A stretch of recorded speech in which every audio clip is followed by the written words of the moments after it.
আপনি যে নিউজটার কথা উল্লেখ করলেন বিবিসির, একই নিউজ দেখে আমিও আসলাম।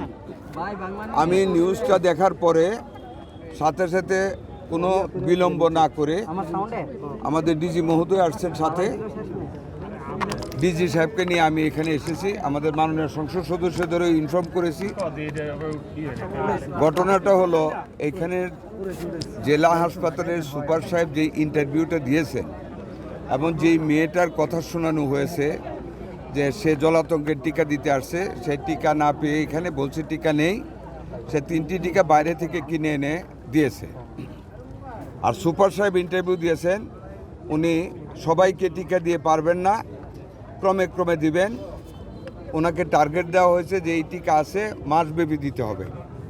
এই নিউজগুলির সাথে বাস্তবতার কোনো মিল নেই, যেটা দেখে আমি এখানে এসেছি। এখানে আমার জলাতঙ্কের অ্যান্টি রেবিস, আপনারা সাংবাদিক, অনেক সহযোগিতা আপনারা আমাদেরকে করতেছে। আমরা আগে এটার একটা ক্রাইসিসে 1.5 মাস থেকে আমরা পড়েছিলাম। ওয়ার্ল্ড হেলথ অর্গানাইজেশনের একটা ধারার জন্য একটা কন্ডিশন ছিল, যেটার কারণে তখন ডেলিভারি নেওয়া যায় নাই। আমরা সাবসিকুয়েন্টলি ওই ধারাটা উইথড্র করে আমরা অলরেডি কেনার জন্য টেন্ডার দিয়েছি। 7 দিন অথবা 10 দিন পরে আমরা বাল্ক সাপ্লাই পেয়ে যাব। এর মধ্যে আমরা গত 1.5 মাস যাবৎ আমার এমএসআর ফান্ড থেকে, প্রয়োজনে ডিসি মহোদয়ের ফান্ড থেকে আমরা সমস্ত উপজেলায়, জেলা হাসপাতাল সহ আমরা অ্যান্টি রেবিস বাইরে, যেটা ইনজেকশন জলাতঙ্কের বিরুদ্ধে কুকুর বা বিড়ালের কামড়ে, আমরা সেটা দিয়েছি। এখানে এসে আমরা 25টা ভায়েল স্টকে পেয়েছি, টিকা আছে। কাজে টিকা নাই কথাটা এখান থেকে বলেছে, এটা একটা স্যাবোটেজ। এবং সুপার সাহেব যে ইন্টারভিউটা দিয়েছেন, একজন সরকারি অফিসার দায় দায়িত্বহীনতার ঊর্ধ্বে উঠে যে ইন্টারভিউটা করেছে, it's a total damage to the government.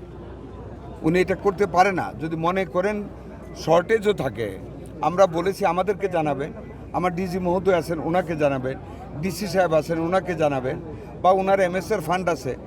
একটা ভায়ালে 4 জনকে ইঞ্জেকশন দেওয়া যায়, প্রয়োজনে 10টা ভায়াল কিনা যায়, মাত্র 10টা ভায়ালের দাম 5,000 টাকা, যে কোনো খান থেকে ফান্ড নেওয়া যায়।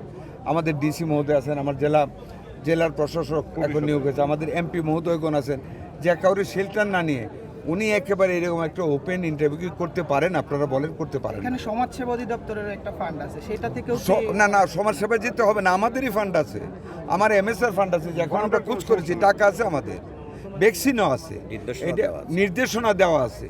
এটা দেখে না খেয়ে ছুটে এসেছি, সব কিছু পেয়েছি। আমরা এই সুপারিনটেন্ডেন্টকে ক্লোজ করেছি, you will not be able to sit in the chair anymore today. কালকে আমরা নতুন সুপারিনটেন্ডেন্ট দিব। ডিসি মহোদয়কে বলেছি আরও যা ফান্ড লাগে, আমার জেলা প্রশাসক সাহেব আছেন, উনিও ফান্ড দিয়ে, জেলা পরিষদের প্রশাসক আছেন, উনিও ফান্ড রেডি আছে। আমাদের অভাব তো নাই। এই নিউজটা করে বরং একটা অ্যান্টি স্টেট অ্যাক্টিভিটিতে উনি পা দিয়েছেন, আমরা অ্যাকশন নিয়েছি, ওনাকে ক্লোজ করেছি এবং ওনাকে আমরা বিভাগীয় ব্যবস্থা নেওয়া হবে।